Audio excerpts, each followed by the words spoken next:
We've learned about so many animals together, but I wanted to start off the new year of Wiki Wednesday talking about my favorite animal, the dog.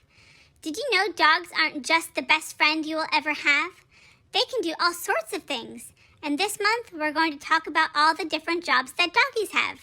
My daddy took me to see the Hero Dog Memorial for 9/11 near our house, and I sure wanted to learn about hero dogs, so we're going to learn about search and rescue dogs together. The link to the Wikipedia article is in the description below. Search and rescue dogs. Search and rescue dogs are valuable after natural disasters, mass casualty incidents, and for locating missing people. Dedicated handlers and well-trained dogs are required. Search and rescue dogs are typically worked by a small team on foot. This article uses SAR as a shortening of search and rescue. Humans are silly like that. SAR dogs have been known to find people underwater, under snow, and under collapsed buildings. Sending in SAR teams after avalanches, mudslides, and earthquakes can mean the difference between finding someone alive or recovering a body. Are these dogs heroes or are they superheroes? Types.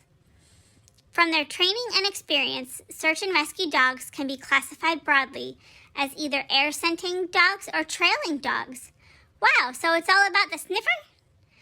They can also be classified according to whether they scent discriminate and under what conditions they work. Scent discriminating dogs have proven their ability to alert only on the scent of an individual person after being given a sample of that person's scent.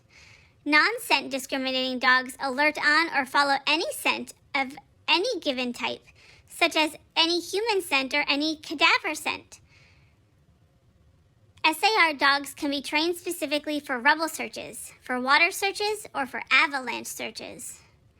Air-scenting dogs use general human scents to home in on any subject, whereas trailing dogs rely on scent of the specific subject. Air-scenting dogs typically work off-leash. They're usually, though not always, non-scent discriminating and cover large areas of terrain.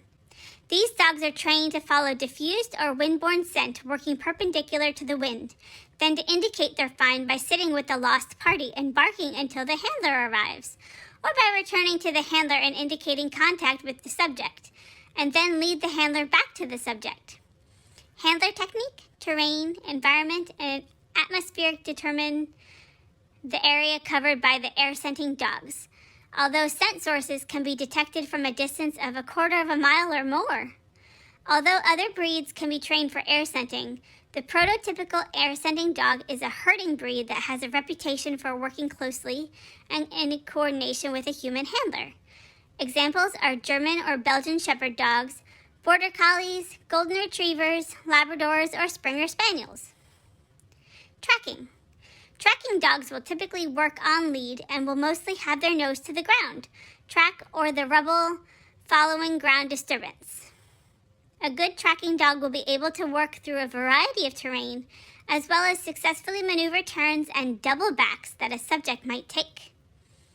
Trailing.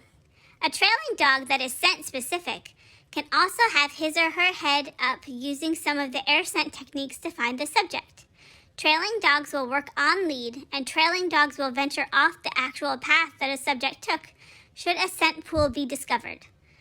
This is not to be considered an error by the dog, as they are following a specific scent and working through all other human scents to get to the source. It is a common misconception that only German Shepherd dogs, Doberman Pinschers, and Bloodhounds do this type of work. All dogs are capable of tracking and trailing.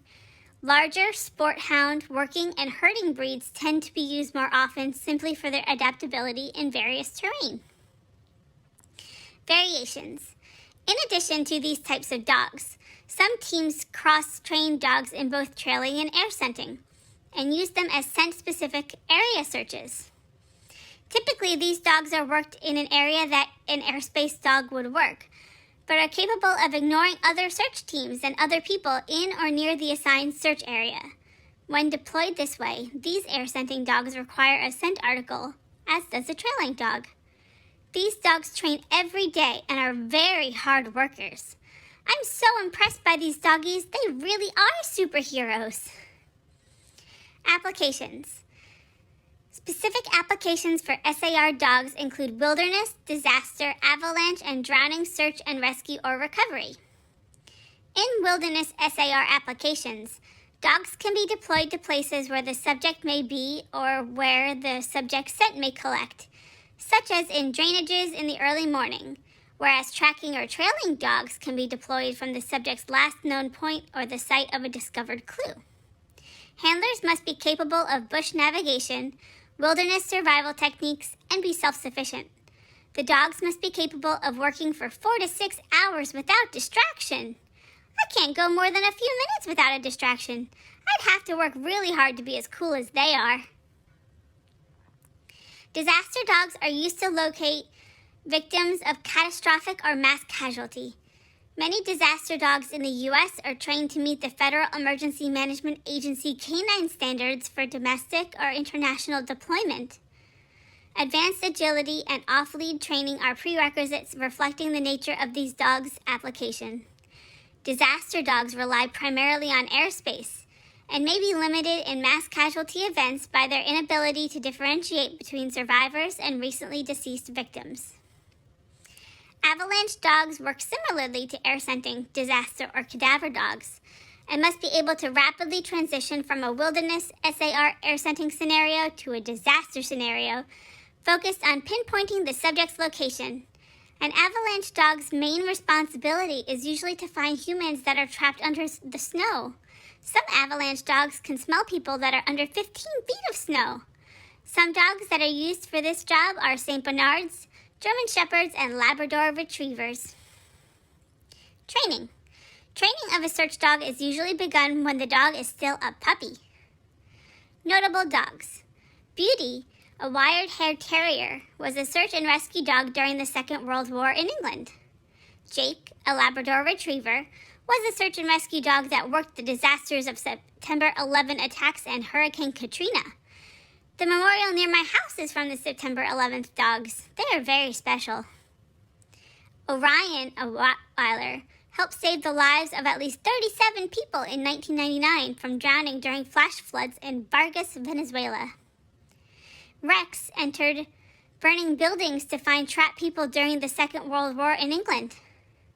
Manx, a German Shepherd trained to find people buried by earthquakes. Dog breeds with a breed history of being search and rescue dogs include the Alpine Spaniel and the St. Bernard. Wow, search and rescue dogs are my heroes. If my mommy or daddy go missing, I want a superhero SAR dog to go and find them, bring them home, and then play with me when my family is all back together. They deserve some playtime too. Anyway, come back next week to learn about another type of working dog. And I'll see you Friday for the next part of Lad, a Dog, and on Monday for our next Music Monday song.